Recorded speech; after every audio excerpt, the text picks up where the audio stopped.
I had a female who was close to the family. It began a lot of sexual abuse. I bought into it because I was 8 and I trusted this lady. You know, I was told, don't ever say anything. Don't say anything to anybody. My name is Daniel Dixon. Hear my story. Growing up was pretty good early. I mean, for me, it was pretty good. I was, unfortunately for my own self though, I was born into a family of caterers, so we had a lot of food at our disposal, and I definitely did. And I got really big very quickly when I was a kid. Going through school, obviously, you know, it was a bit crazy and traumatic, but when I was 8, I had a female who was close to the family. It began a lot of sexual abuse right around 8 years old. And probably over the course of like 6 months, just really engaging in this activity from this woman telling me it was okay to do these things. I bought into it because I was 8 and I trusted this lady. And I really sought that attention because she gave it to me. But in that, once it stopped, you know, I was told, don't ever say anything. Don't say anything to anybody. And it was really difficult for me to hold all that in for someone that didn't even know what sex was or any kind of, you know, sexual act. I didn't even know what that was at 8 years old. At the time, I was still, you know, learning how to color inside the lines and do a lot of that stuff. And it messed up my relationship with my mom and dad, really difficult. My sisters, I wasn't close really with anyone in my immediate family after that all took place because I was told not to tell anybody. So I didn't know how to talk to people without wanting to tell somebody that story, and I couldn't tell them. So once it stopped, everything was done. I had to kind of go back to being myself, and I think that was really when most of my rebellious acts kind of started, and I learned really early how to live a double life. Like I was able to be in church, but also hold on to all this pain and anger and shame and not let anybody know what was going on with it. And it was difficult. Like it really put me in a lot of depressive times. As I kind of led into high school, my 9th grade year, I was introduced to alcohol and marijuana pretty early, and I knew almost instantaneously when I smoked pot for the first time that I had found the thing that would numb everything that I needed it to numb. I didn't have to worry about if somebody was thinking about my weight. I didn't have to worry about if somebody was thinking about the abuse that had taken place in my life, or the fact that I was, you know, not as popular or whatever it was. I found the thing that numbed it, and I really bought into that lifestyle pretty quickly. So, you know, before I graduated high school, coke, ecstasy, whatever I could get my hands on, I was ready to try it.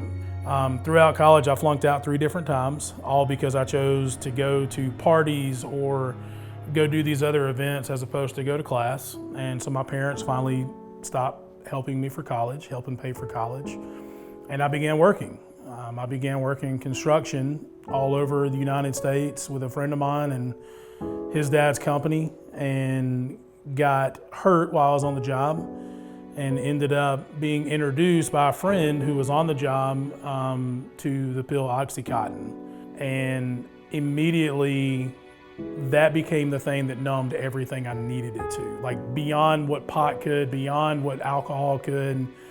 For me, it solved all my problems, I felt like. And within about 6 weeks, I was a full-blown opiate addict. And this was probably my darkest time in my life. I was working a job that was really unhealthy for me, and a friend of mine introduced me to intravenous heroin usage. And that was when it got very dark. And my family had just kicked me out of the house. I had a car that wasn't even mine, it was my mom's. And I would live in that car in some parking decks in Atlanta over by the Bluffs. And if I had to, I'd beg for change from time to time. If I had to, I'd break into my parents' house and pawn stuff whenever I could. Anything I could get my hands on that wasn't nailed down, I was gonna take. And I've eaten out of dumpsters when I got hungry. And it got dark. Like I said, everything I did revolved around getting heroin. That's all that mattered. My first overdose actually happened in Atlanta, and I was with a friend who I got the drugs, shot it, and then immediately went out. And I woke up to my friend slapping me across the face as he's driving down the interstate. His plan was to go kick me out of the car at a hospital and just kind of leave me there. And for some reason for me, that still wasn't enough. Like, I still wasn't done using drugs. And I went back to it. I went back to the place by myself in my car, and I pull in this church parking lot after I've got my drugs. And I'm sitting out there, I take it, I'm by myself, I shoot the drugs, and immediately I pass out. And fortunately, I didn't fall backwards, I fell forward onto my steering wheel, which allowed the car horn to start honking.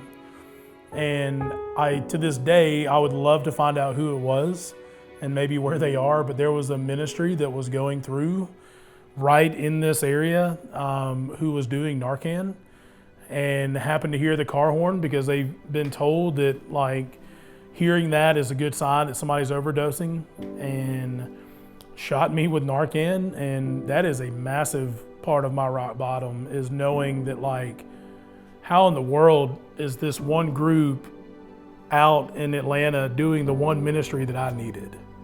Like, of all places they could have been, they were in the area where I was slumped out over my car. Shortly thereafter, I was ready to call No Longer Bound. And I walked in, and for the first time in 20 years, almost 20 years, I spoke about the sexual abuse that took place to me when I was a kid.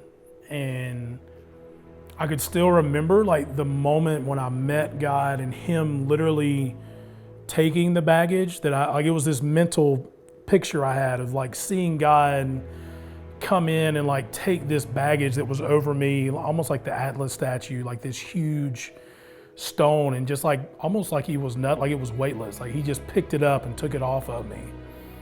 And watching Him show me that He cared about who I was and how proud He was of me made all the difference in my recovery and my sobriety, because all of a sudden I had something I was living for that was bigger than myself.